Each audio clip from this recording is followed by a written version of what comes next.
Hi friends, புது கிராம சமையலில் இன்றைக்கி நம்ம பீட்ரூட் ஹல்வா செய்ய போகிறோம். அதுக்காக 1/2 கிலோ அளவுக்கு பீட்ரூட் எடுத்துருக்குறோம். குண்டு வெல்லம் 1/2 கிலோ எடுத்துருக்குறோம். முந்திரி திராட்சை எடுத்துருக்குறோம். இந்த அளவுக்கு ஏலக்காய் பத்து எடுத்துருக்குறோம். கார்ன்ஃப்ளவர் மாவு வந்து வீட்டில் ரெடி பண்ணது இது, அதனால தான் எல்லோ கலராக இருக்குது. அதில் வந்து 100 கிராம் எடுத்துருக்குறோம். நெய் எடுத்துருக்குறோம். இந்த அளவுக்கு பீட்ரூட்டை தோல் சீவிட்டு நம்ம கட் பண்ணிட்டு வந்துடலாம். வாங்க, பீட்ரூட்டை தோல் சீவிட்டு இந்த அளவுக்கு இந்த சைஸில் கட் பண்ணிட்டோம். இப்போ வந்து நம்ம இதை குக்கரில் சேர்த்துட்டு வேக வச்சுக்கலாம். பீட்ரூட்டை குக்கரில் சேர்த்துட்டோம். 100 மில்லி அளவுக்கு தண்ணி ஊற்றிட்டு இதை வந்து மூடி போட்டு 3 விசில் விட்டுக்கலாம். நம்மளோட பீட்ரூட் வெந்துருச்சு. ஆற விட்டு நம்ம மிக்சியில் அரைச்சிக்கலாம். பீட்ரூட்டை மிக்சி ஜாரில் சேர்த்துட்டோம், அரைச்சிக்கலாம். நம்ம பீட்ரூட்டை நைஸாக அரைச்சிக்கிட்டோம், இந்த மாதிரி நல்லா பேஸ்ட்டாகவே. இப்போ வந்து இதில் எடுத்து வச்சுருக்கிற கார்ன்ஃப்ளவர் மாவை போட்டு மிக்ஸ் பண்ணி வச்சுக்கலாம். எடுத்த வெல்லத்தை நுணுக்கிட்டோம். நம்ம இதில் கொஞ்சமாக தண்ணி சேர்த்துட்டு பாவு காய்ச்சிக்கலாம். ஃப்ளவர் பீட்ரூட் ரெண்டையுமே மிக்ஸ் பண்ணிட்டோம். நம்ம எடுத்த ஏலக்காய் தட்டி வச்சுக்கிட்டோம். முந்திரி திராட்சை ரெண்டையுமே வாஷ் பண்ணி வச்சுக்கிட்டோம். வாங்க இப்போ தாளிச்சிக்கலாம். கொஞ்சமாக நெய் சேர்த்துட்டு முந்திரி திராட்சை வறுத்து வச்சுக்கலாம்.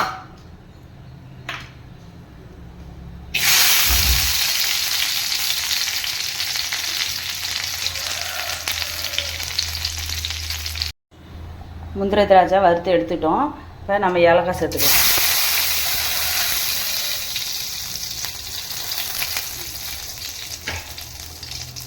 இப்போ நம்ம கலக்கி வச்சுருக்கிற கார்ன்ஃப்ளவர் மாவும் பீட்ரூட்டையும் சேர்த்து வச்சுக்கலாம். நம்ம இதோட கொதிக்க வச்ச பாவை சேர்த்துக்கலாம்.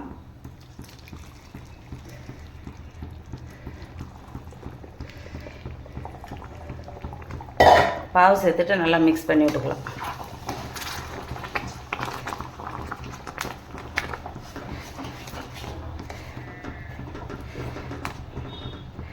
பீட்ரூட் வந்து ஹீமோகுளோபின் இன்க்ரீஸ் பண்ணும். நிறைய சத்துக்கள் இருக்குது பீட்ரூட்டில். இப்போ வந்து இந்த கைவிடாமல் நல்லா கிண்டிகிட்டே இருக்கணும்.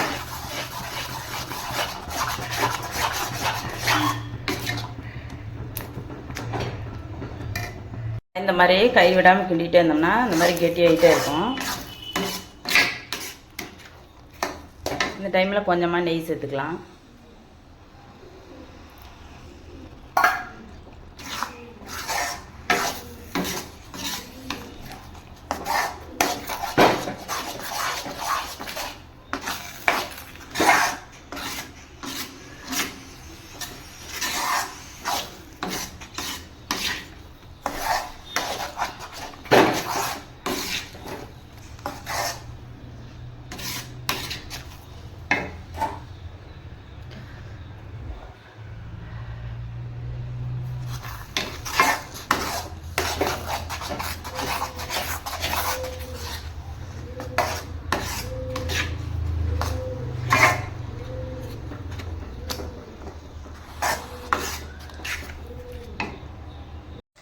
இந்த மாதிரி சுழண்டு வர மாதிரி ஃபுல்லாக ரொட்டேட் ஆனிச்சுன்னா தான் நம்மளுக்கு அல்வா ரெடி ஆயிடுச்சுன்னா இருக்கும். இன்னும் கொஞ்சம் நேரத்தில் ரெடி ஆயிரும். இப்போ நம்மளோட அல்வா ரெடி ஆயிடுச்சு. நம்ம இன்னும் கொஞ்சம் நெய் சேர்த்துக்கலாம்.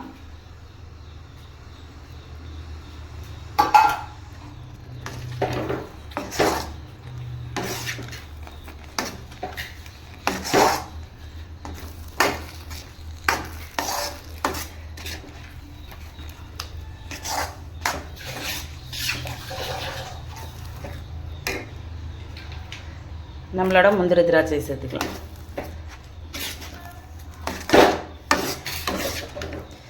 இந்த மாதிரி சுழண்டு வந்துருச்சுன்னா ரெடி ஆயிடுச்சுன்னு இருக்கும். இதுக்கு மேலே அடி பிடிக்கும். நம்ம ஆஃப் பண்ணிக்கலாம் அடுப்பை. பீட்ரூட் ஹல்வா சாப்பிட்டு பார்த்தேன், சூப்பராக இருக்குது. டேஸ்ட்டும் நல்லாயிருக்கு. நம்ம பொரியல் அந்த மாதிரி காய்கறி குழம்பு வச்சு சாப்பிட்டுட்டு மீதி இருக்கிற பீட்ரூட்டில் இந்த மாதிரி செஞ்சுக்கலாம். நமக்கு வீட்டில் ஸ்வீட் செஞ்ச மாதிரி இருக்கும். குழந்தைங்களுக்கும் கொடுக்குற மாதிரி இருக்கும்.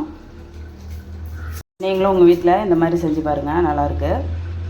நான் செஞ்ச இந்த பீட்ரூட் ஹல்வா ரெசிபி உங்களுக்கு பிடிச்சிருந்துச்சுன்னா என்னோடய சேனல் சப்ஸ்கிரைப் பண்ணுங்கள், லைக் பண்ணுங்கள், உங்கள் சொந்தங்களுக்கு ஷேர் பண்ணுங்கள். நன்றி. நாளைக்கு வேறு ஒரு ரெசிபியோடு வரேன்.